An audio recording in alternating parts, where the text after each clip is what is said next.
video games, entertainment, and pop culture right here on the Arena Productions Live.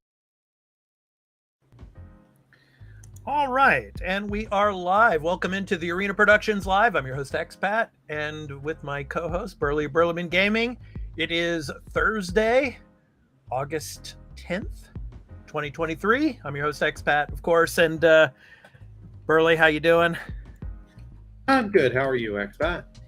I'm doing good, man. I'm doing good. Yeah, I mean, it's Star Trek Day. I'm really excited for it. Yeah.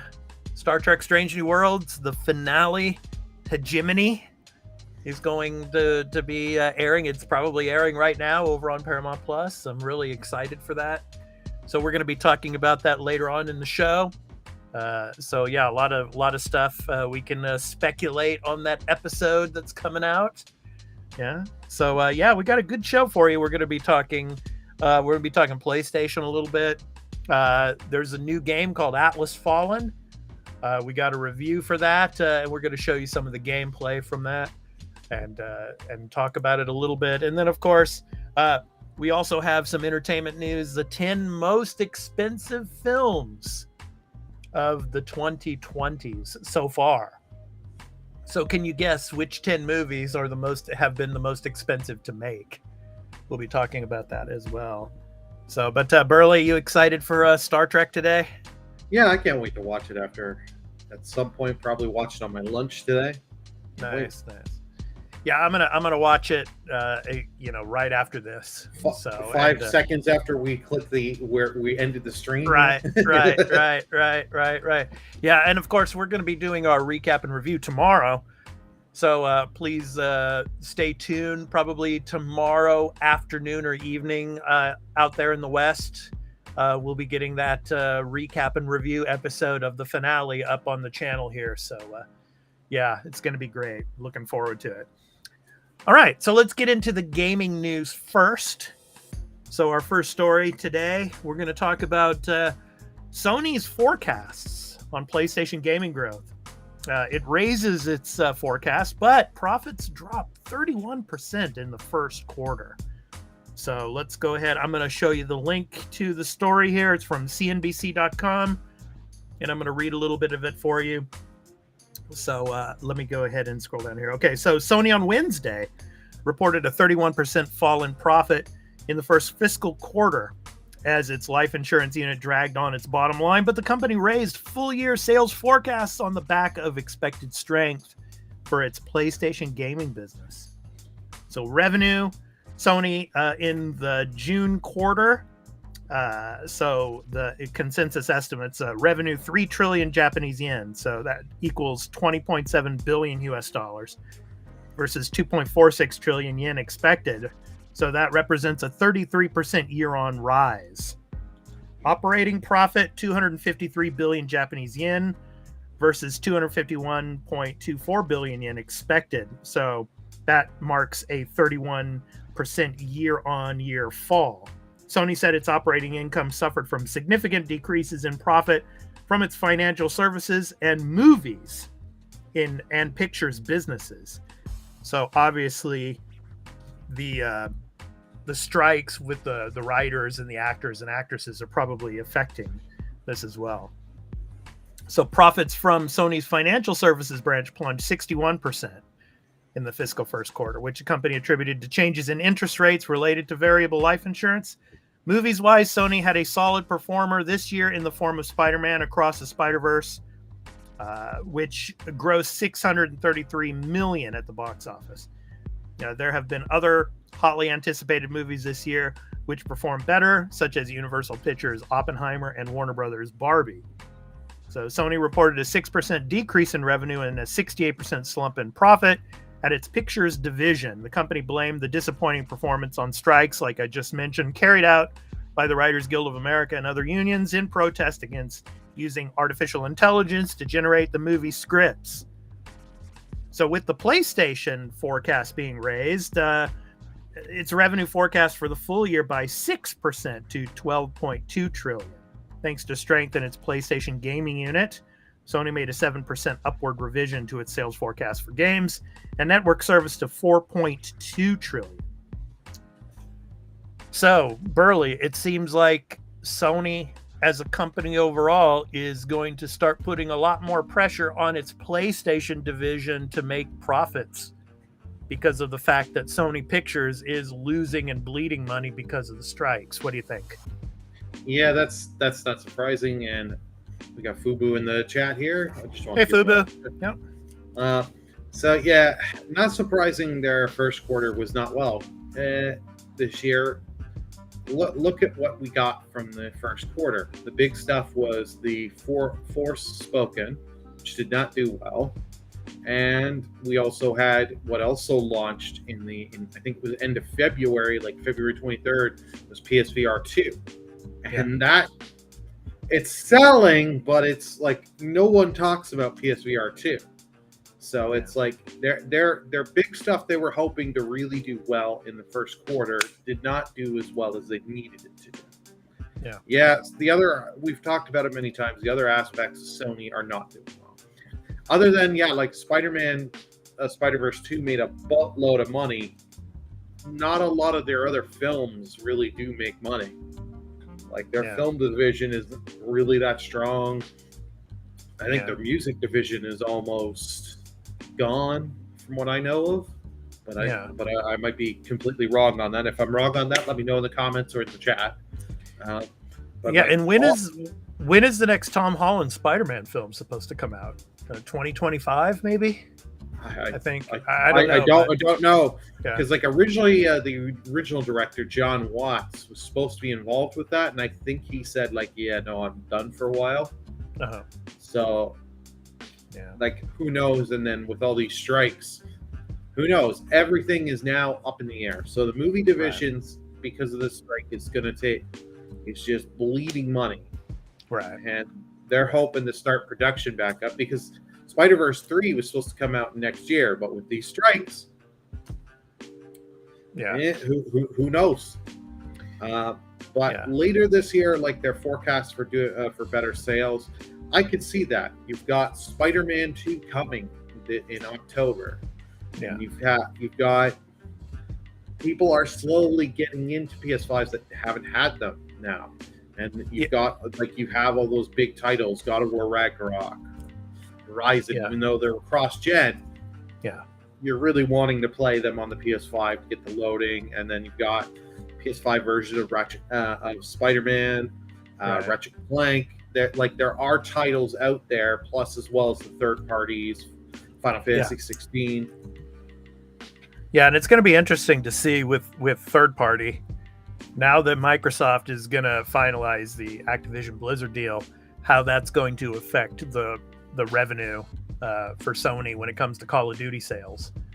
So they're not going to be able to make as much as they used to on Call of Duty. Obviously, it's still going to be part of the PlayStation ecosystem. It's going to be playable on PlayStation, but they're not going to be able to rake in as much profit as they used to. So we shall see. Yeah, they're going to lose a lot of profit there, but they're also going to save some money in a sense because they were paying for the marketing deal, exclusively this map exclusive to PlayStation. So they're going to save on that kind of money. So I'm kind of hoping they realize, okay, we saved with this money here. Let's put it in either other franchises or start some new stuff, and hopefully no more of this. Even though I know they've really gone into the games as service. Right. Well, speaking of games, Burley, of course, that was our gaming news bit for the day. But, of course, we have a game release. So a part of our show here is talking about games that release and some game trailers. Atlas Fallen. So Atlas Fallen, we're going to show the combat trailer. So actually, Atlas Fallen releases today. So let's go ahead and take a look at that. And I will read the description about this game. So let's take a look. So rise from the dust and liberate mankind from the oppression of corrupted gods. Glide the sands of a timeless land filled with ancient dangers, mysteries, and fragments of the past. Hunt legendary monsters, use using powerful shape-shifting weapons and devastating sand-powered abilities in spectacular super-powered combat. Target and gather the essence of your enemies to shape your own custom playstyle, forging a new era for humanity in a fully cooperative or solo story campaign. So it releases today for PC, PS5, and Xbox Series X. So yeah. And no word about if it's coming to the Switch. So, so what do you think of this, Burley? What do you think of Atlas Fallen? Well, we got Reaper actually said said in the chat. Well, this looks interesting. Hey, Reaper. Yeah, welcome on in. It does look interesting, but this is a game I've for the last little bit I just heard of recently. Mm-hmm. I just kept getting the trailers on YouTube videos. Mm-hmm. It looks interesting. This is just one of those. I don't know if I want to spend full price right now. I gotta wait for some reviews and people I trust to tell me yay or nay. Because we got Baldur's Gate 3 that just came out, and I'm hoping to pick that up shortly. Well, yeah, that's what everybody's playing right now. It seems like yeah. So that's all the news is. A lot of the news, I should say, is revolving around Baldur's Gate 3. But yeah, I have the link below to IGN's review. I'm not going to read it here, but you can go ahead and check it out if you want. So yeah, Atlas Fallen. Yeah, Atlas Fallen, I should say. Yeah. And we can say IGN did give it a 7 out of 10. Mm-hmm. I know some people are going to immediately read into that. I'm just waiting and watching. I'll watch some YouTube, watch some streamers play it, watch people I trust. Because that's the thing. After Cyberpunk, I know I'm a broken record on this. I don't necessarily trust review scores anymore. Yeah. Because reviewers will say anything to whatever they're getting paid or to keep relationships. Yeah, but I thought I'd put the link to one of the reviews in here so you could get some kind of idea where, some people are on this particular game. And it's interesting here in the trailer. It's mostly a desert-laden, world that you're playing within here. So, interesting stuff. Yeah. So yeah, Atlas Fallen. So please check that out. So it's out today. So yeah, good stuff. All right, Burley. So next up, I'm going to go ahead and just let me change the screens here. And next up, we're going to focus to our entertainment section. So let's go ahead and get to this. The 10 most expensive films of the 2020s. So far. So, and the link to the story here I will put from movieweb.com so you can go and check that out. So, which do you think is number one, Burley? I gotta go Avatar 2 because that's Avatar 2. As someone that saw that movie and how much they rely, that movie is pretty much 99.9% CG. Yeah. Well, here's number 10 is a Tenet at $205 million. I don't know if you've seen Tenet or not, but I have not. But I've heard a lot of mix on this. Mm-hmm. This is a movie you kind of have to watch 2 or 3 times to fully understand and get it. And it's mm-hmm. I don't know if I want to go into that. And nothing against Christopher Nolan. But I'm not that big on Christopher Nolan. Okay. I know he's very talented. Yeah. And of course, number 9, No Time to Die. The last of the Daniel Craig James Bond films for $250 million. That one had a budget of $250 million. Yeah. Before the marketing. Because this is all before the marketing, and the budget's about $500 million.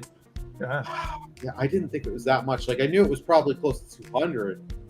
Number 8, The Little Mermaid at $250 million. Yeah. Then we go down. Guardians of the Galaxy Volume 3, which came out, of course, this year, $250 million. So a lot at $250 million. So number 6, Thor: Love and Thunder. Another one at $250 million. Number 5, Black Panther: Wakanda Forever. So a lot of the Marvel films 250 million. But before you go to the next one, I was going to say, is that the new thing with Marvel? Okay. All right. If you're going to make a Marvel movie for us, it's got to be 250 million. We can't have it under weird. that. It's weird. Like 3 of these Marvel films are like right at 250 million. Million, and they're like the last 3 except for like Ant-Man. I bet the Marvels is more expensive though. We shall see. Oh yeah, I think that one's gonna be more expensive. All right, next up, and I just saw this a week ago, and it's amazing. Mission Impossible: Dead Reckoning. So 290 million. So yeah, not surprised by that film being 290. Like the last one was 78 million is showing. It's like what they do use their budget. I will say, and this was I saw this movie in IMAX. Yeah. And if you're gonna watch the movie in theater, it's great. see it, I bet. Yeah. See in IMAX if you can. Yeah. Now, my question is, obviously, the next film, the part 2, is coming out June 28th of next year. Now, I think they're completed with that already. I think that post-production is finished on that. I'm not sure. Let me know in the comments. But would it make more money on June 28th of next year or Christmas time this year?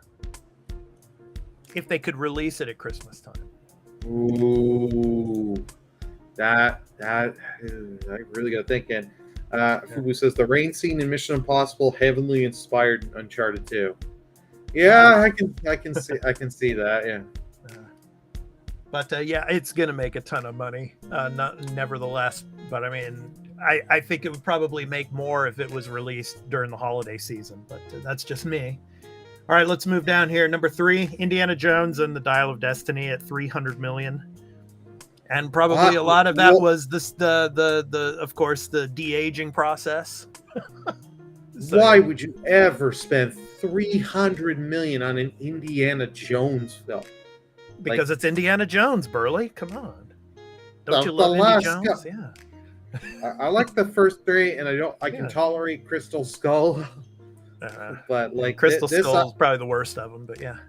Really, I've heard Crystal Skull from people that have saw this. They're like, hey, Crystal Skull's not as bad. It's. I mean, if you let it marinate, it's okay. But I mean, Raiders of the Lost Ark is the best. I'll leave it there. That is all. That is my really number good. 1 film of all time. So that's my favorite movie of all time. I still like The Last Crusade just a little bit better. Okay. But it's great films. And then of course we get to the top 2. Fast 10 at 340 million. Burley, I know you were talking about this before we started the episode. What do you have to say about this? Who was smoking crack that day, or spiritual opium, or whatever, or were they on a bender to allow a Fast and Furious movie 340 million? Mm-hmm. Are you out your goddamn minds? Like, the budgets on these are insanity. Like, I get it. You got to have the nice cars and all that and this and that, and you're wrecking a bunch of cars and stuff. And these, I watched the first 2 Fast and Furious films, and then I was like, okay, I'm done. This is just too ridiculous. Okay, let's move on. Yeah, let's move on to number 1. Avatar: The Way of Water, 460 million. Yeah, 460 million, Burley. And this is just the second film, and there's more to come. Well, they're supposed to be we're supposed to get to Avatar 5 by 2030. It might be farther than that out because of the writer's strike before the writer's strike, Cameron was promising that. And then Reaper says, I watched Fast 10 yesterday, easily one of the worst series, and they aren't great films to begin with. I enjoy them, but they're utter mental. Yeah, well, I know they're this is going to sound a little demeaning. They're popcorn trash. You just throw a movie on, and you just have a bucket of popcorn or whatever movie snack you're going to have, turn your brain off and watch. We all have films like that. Yeah. It's like to spend that kind of money. Like the Avatar, I understood, because if you actually watch that film, there's so much CGI in that film. It's you're like, okay, just this shot here cost them 10 million. This shot cost them 15 million. Like you could start adding it up as you're watching the film. Right. All right, everyone. So it's time to talk about Star Trek. So all you Star Trek fans that are out there, let's talk season 2, episode 10, Hegemony. And I'm going to show you some of the sneak peek images that I have. And this is from the episode that we have up. Let's talk about what we think is going to happen in this episode. So I'm going to go ahead and show the images here. And obviously the first one, this is the Cayuga. What's left of it. Oh, no. Not my hometown. I mean, my starship. Yeah, I mean, so obviously we're getting the Gorn again in this episode. So if you have not watched Strange New Worlds yet, you probably might want to sign out, because we're going to talk a little bit of spoilers here about some of the episodes of Strange New Worlds. So that's your spoiler warning, but I'm not going to throw out any spoilers about the final episode. But last season in episode 9, we got our really first glimpse of the new and improved Gorn. I mean, and they look very alien-esque. And they're very, very creepy and very intense episode. And I'm expecting to have another intense episode like this, because we're getting the Gorn again. And it's been foreshadowed this whole season. I mean, I think it was the first episode of this season. At the very end of the episode, you see on Starbase 1, I think it was Admiral April looking at the screen and saying Gorn attack ship, you know, on the outskirts of Federation space, ready to attack. So, yeah, man, it's going to be interesting. So I'm going to go ahead and start the rest of this screen show here, slideshow. And so you see, of course, Pike, and he's all concerned and everything. Looking on, of course, this is probably the scene where they're looking at the remnants of the Cayuga, and that they can't scan what's left of the Cayuga, because obviously the Gorn seem to have put up some kind of like a blocking system, so they can't track. Jamming, so that they can't track or see if there's any life signs. So and they're orbiting this planet. Supposedly it's right outside of Federation space, right on the border, but on the other side of Federation space. And there's a colony there. So, yeah, I mean, the Cayuga must have been doing something, I guess, when it comes to assisting the planet, because in the last episode we saw Battelle talking to Pike about there was like a priority 1 mission that she was going to have to take part in. So they had to put their vacation plans aside or something like that. So, but anyway, what do you think, Burley? What are you excited to see in this final episode of the season? I'm excited to obviously just watch the whole episode, because it's been a really great season we've had with Strange New Worlds. They've hit it out of the park again so far. So I can't wait to see what we're going to get with this. Are we actually going to see the Gorn itself, the ship? Yeah. What are we gonna get here? Right. And because we've showing the one ship destroyed. Who is there? Any survivors?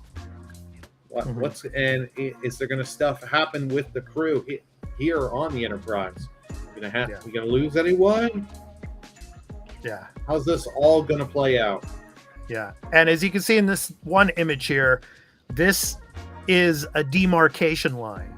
So you see that big dot in the center there? That's the planet that they're orbiting now. And that's where the Cayuga basically is. The remnants of it. And then so on this demarcation line you have Federation space, and then you have the Gorn ships and supposedly Gorn space. So yeah. And in the trailer they showed that the Federation is saying don't pass that demarcation line, because that's what the Gorn had given the Federation. So it's like, don't pass that line. And basically to pass that line they would have to go to the planet. Yeah. So, yeah. really excited for this. And yeah, it looks like there's going to be a lot of intense moments in it. And of course, Pike looks very concerned because whether or not Battelle is still alive or not, and her crew, we shall see. But yeah, so I don't know. Do you think? Go ahead, Burley. Go ahead. I said I cannot wait for this episode to watch it. Yeah. My lunch break can't come fast enough. Do you think this will be a cliffhanger episode? They didn't do one from last season. No, they didn't. They did not, because that was the last episode of last season was the episode with the Romulans. Yeah, so I think we're going to get a cliffhanger. Mm-hmm. We've got a few plot lines in this season that still haven't been fully wrapped up. Yeah. So they could wrap it all up in this episode, but I have a feeling they will make this a cliffhanger. Yeah. It's just in my gut. So what about you? Yeah, I think there's going to be a cliffhanger. I mean, it's a Gorn episode and it's the final episode of the season. Yeah, I think there's going to be some kind of cliffhanger, and we're going to have to wait till the first episode of next season to get it resolved. That's just my thoughts on it. So, but I just hope that, we've talked about this many times already with the writer's strike and the actors, strike going on. We might not see season 3 until 2025 or farther on. I hope not, but we shall see. I mean, basically, when it comes to Star Trek, the next series is Discovery, and that's going to be the final season of Discovery, and that's already finished, and we'll be getting that next. Prodigy, depending on what streaming service it ends up on, but I think the next season is already pretty much finished production, so that'll be coming out at some point. Lower Decks, that's the big one next, obviously next month.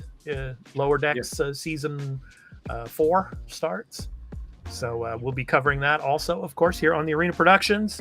So, but yeah, look out for our recap and discussion of the final episode of Strange New Worlds. We'll be putting it up sometime tomorrow. So yeah, we're excited for that. So Worf's honor. Worf's honor, yeah, right. Riker. Riker. Yeah. All right. So let's look at some of our programming notes, and yeah, I just put up last night the second episode of Twisted Metal, our recap and review, called Three Ring Circus, and boy, oh boy, this is a great show. And this was recommended to me by Fubu. I knew this was out on Peacock, and and I love the PlayStation game, and so I figured, what the hell, I'm going to go ahead and do reviews of this series. It's 10 episodes, and I'll put out the rest of the episodes as soon as I can. But I've got episode 1 and 2 out now, and boy, oh boy, it's really good. I mean, it gives me kind of flashbacks of watching Mad Max as well as Kill Bill. I mean, it's that good. It is. It's really, really good. I mean, there's some gory and graphic moments in this show. Well, I have to warn you, but yeah, I mean, but that's normal for this type of show. So, well, it's normal for you'd be. If they didn't have that, it wouldn't feel like Twisted Metal. Right, exactly. Yeah. That was the thing. I do plan on watching it, and whether or not I can catch up to Expat as he's doing them, if not, what we could possibly do is, after the whole season is done and I've caught up with him, he and I could do a season 1 breakdown of what we thought and what we would like to see for season 2 if it gets picked up for a second season. Yeah. So anyway, of course, we do have a Patreon at patreon.com/The Arena Productions, and all of our shows pertaining to Star Wars, Star Trek, Marvel, our fantasy shows, and our gaming news podcast, The Arena, a multi-platform gaming news podcast. And our post-show exclusive to Patreon is on our Patreon. And all of our shows are ad-free, so you can come over there and help support our content over there. So please go and check it out. And you can have a free trial as well to check out our content there. So please check out our Patreon as well. And of course, the Arena Productions live here on YouTube. of course, Monday through Fridays, 4:30 a.m. Pacific Daylight Time, 7:30 a.m. Eastern Daylight Time, 12:30 p.m. British Summer Time, and 8:30 p.m. Japan Standard Time, where I am here in Japan. So if you can't watch us live, then of course we have these videos in video on demand in our playlist for the Arena Productions Live. So you can check them out at any time. So we really appreciate all your support, and thanks for watching this. So yeah, so tomorrow is our Friday edition, our first Friday edition of the Arena Productions Live. So stay tuned for that. Who knows what we'll be doing? So, so please check that out. So yeah, all right.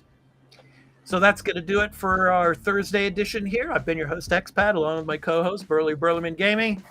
So, Burley, it's off to watch Strange New Worlds. Yeah, for you, it's off to do that. For me, it's go to work, and we Fubu, thank you for the message there, and thank you, Reaper, for coming on in. Yeah, thank you guys. Yeah, so thank you so much, and all of you that come on as well on video on demand later on to watch the episodes. Thank you so much. We really appreciate all of you. So thank you so much. All right, so that's going to do it. So take care and have a great day, everyone. We hope to catch you tomorrow on the Arena Productions Live. So I've been your host, Expat, along with my co-host, Burley Burleman Gaming. Take care, and we hope to catch you tomorrow. Peace out.